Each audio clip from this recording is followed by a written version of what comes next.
Hello friends, എല്ലാവർക്കും സ്വാഗതം പുതിയ വീഡിയോയിലേക്ക്. ഇന്ന് ഞാൻ വന്നിട്ടുള്ളത് വളരെ വെറൈറ്റി ആയിട്ടുള്ളൊരു വെജിറ്റബിൾ ഡിഷായിട്ടാണ്. നല്ല ക്രിസ്പിയും ടേസ്റ്റിയും ആയിട്ടുള്ള ബീട്രൂട്ട് ഫ്രൈ ആണ് കേട്ടോ ഞാൻ ഇവിടെ ഉണ്ടാക്കാൻ പോകുന്നത്. എന്നും പറയുന്ന പോലെ വീഡിയോ കണ്ടിട്ട് ഇഷ്ടപ്പെടുവാണെങ്കിൽ ലൈക്ക് ചെയ്യുക, ഷെയർ ചെയ്യുക, കമൻറ്റ് ചെയ്യുക, ചാനൽ സബ്സ്ക്രൈബ് ചെയ്യാനും മറക്കരുത്. അപ്പോൾ നമുക്ക് നേരെ വീഡിയോയിലോട്ട് പോവാം. ബീട്രൂട്ട് ഫ്രൈ ഉണ്ടാക്കാൻ വേണ്ടിയിട്ട് ഞാനിവിടെ അത്യാവശ്യം വലുപ്പമുള്ള ഒരു ബീട്രൂട്ടാണ് എടുത്തിട്ടുള്ളത്. ഞാനിതിൻ്റെ തൊലിയെല്ലാം കളഞ്ഞതിന് ശേഷം നീളത്തിൽ കനം കുറച്ചൊന്ന് മുറിച്ചെടുത്തിട്ടുണ്ട്. ഇനി ഇതിലോട്ട് 1 ടേബിൾ സ്പൂൺ കടലപ്പൊടി ചേർത്ത് കൊടുക്കാം.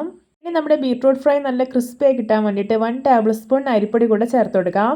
ഇത് നമ്മൾ പത്തിരിയും ഇടിയപ്പമൊക്കെ ഉണ്ടാക്കാൻ വേണ്ടി എടുക്കുന്ന പൊടിയാണ്. ഇനി ഒരു 1 ടേബിൾ സ്പൂൺ കാശ്മീരി മുളക് പൊടി ചേർക്കുന്നുണ്ട്. പിന്നെ കാശ്മീരി റെഡ് ചില്ലി പൗഡർ നിങ്ങളുടെ കയ്യിലില്ലാന്നുണ്ടെങ്കിൽ റെഡ് ചില്ലി പൗഡർ ചേർത്താൽ മതി. ഇനി ഇതിലോട്ട് 1 ടീസ്പൂൺ മഞ്ഞൾപ്പൊടി, 1 ടീസ്പൂൺ മല്ലിപ്പൊടി, ഒരു 1/4 ടീസ്പൂൺ ഗരം മസാലയും ചേർത്ത് കൊടുക്കാം. ഇനി ആവശ്യത്തിന് ഉപ്പിട്ട് കൊടുക്കാം. എന്നിട്ട് കൈ വെച്ച് നന്നായിട്ടൊന്ന് മിക്സ് ചെയ്തെടുക്കാം. ഇനി ഇതിലോട്ട് കുറച്ച് കറിവേപ്പില മുറിച്ചത് കൂടെ ഇട്ടെടുക്കുന്നുണ്ട്. ഇനി ഇതിലോട്ട് കുറച്ച് വെള്ളം ഒഴിച്ചു കൊടുക്കാം. എന്നിട്ട് ഈ ബീട്രൂട്ടിലെല്ലാം നന്നായിട്ട് മസാല പിടിക്കും ഇതൊന്ന് മിക്സ് ചെയ്തെടുക്കാം. വളരെ ഈസി ആയിട്ട് തയ്യാറാക്കാൻ പറ്റുന്ന നല്ല ക്രിസ്പിയും ടേസ്റ്റും ആയിട്ടുള്ള ബീട്രൂട്ട് ഫ്രൈ റെസിപ്പിയാണിത്. എല്ലാവരും ഇതുപോലെ ഒന്ന് ഉണ്ടാക്കി നോക്കണേ. ഇപ്പോൾ ഇത് നന്നായി തന്നെ മിക്സ് ചെയ്തെടുത്തിട്ടുണ്ട്. ഇനി ഇതൊരു 5 മിനിറ്റ് നമുക്കൊന്ന് റെസ്റ്റ് ചെയ്യാൻ വേണ്ടിയിട്ട് മാറ്റി വയ്ക്കാം. ഇപ്പോൾ എന്താ 5 മിനിറ്റ് ആയിട്ടുണ്ട്. ഇനി നമുക്ക് ബീട്രൂട്ട് ഫ്രൈ റെഡിയാക്കി എടുക്കാം. അതിനായിട്ട് ഞാനിവിടെ ഒരു പാനിൽ എണ്ണ ഒഴിച്ച് നന്നായിട്ടൊന്ന് ചൂടാക്കി എടുത്തിട്ടുണ്ട്. ഇനി ബീട്രൂട്ട് കഷ്ണങ്ങളെല്ലാം എണ്ണയിലോട്ട് ഇട്ടെടുക്കാം. ഒരു മീഡിയം ഫ്ലെയിമിൽ വെച്ചിട്ട് ഫ്രൈ ചെയ്തെടുക്കാം കേട്ടോ. പെട്ടെന്ന് തന്നെ ഇത് ഫ്രൈ ആയി കിട്ടും. പിന്നെ ബീട്രൂട്ട് കഴിക്കാൻ ഇഷ്ടമില്ലാത്തവരാണ് നിങ്ങളെങ്കിൽ ഇതുപോലെയൊന്നും ഉണ്ടാക്കി നോക്കൂ. തീർച്ചയായിട്ടും നിങ്ങൾക്ക് ഇതിൻ്റെ രുചി ഇഷ്ടപ്പെടും. നല്ല ക്രിസ്പി ആയിരിക്കുന്നതുകൊണ്ട് തന്നെ ഇത് വെറുതെ കഴിക്കാനും സൂപ്പർ ടേസ്റ്റ് തന്നെയാണ്.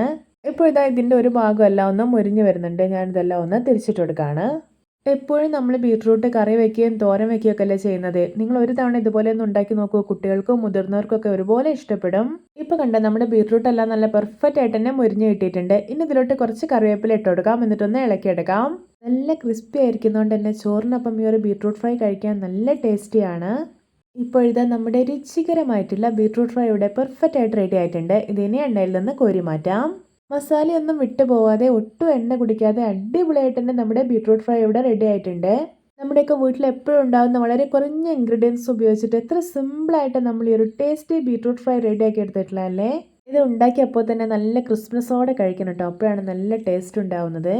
പിന്നെ ഇത് ഫ്രൈ ചെയ്യാനായിട്ട് ഒരുപാട് എണ്ണയുടെ ആവശ്യമൊന്നുമില്ല. ഇത് എണ്ണ കുടിക്കുകയില്ല. നിങ്ങൾക്ക് ധൈര്യമായിട്ട് തന്നെ ഉണ്ടാക്കി കഴിക്കാം. മസാലപ്പൊടികളൊന്നും ഒരുപാട് ചേർത്ത് ഫ്രൈ ചെയ്യാൻ നിൽക്കരുത്. വളരെ കുറച്ച് മാത്രമേ ചേർക്കാൻ പാടുള്ളൂ.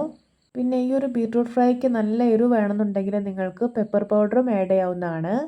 അപ്പോൾ എല്ലാവർക്കും എൻ്റെ variety and tasty and crispy beetroot fry recipe ഇഷ്ടപ്പെട്ടെന്ന് വിചാരിക്കുന്നു.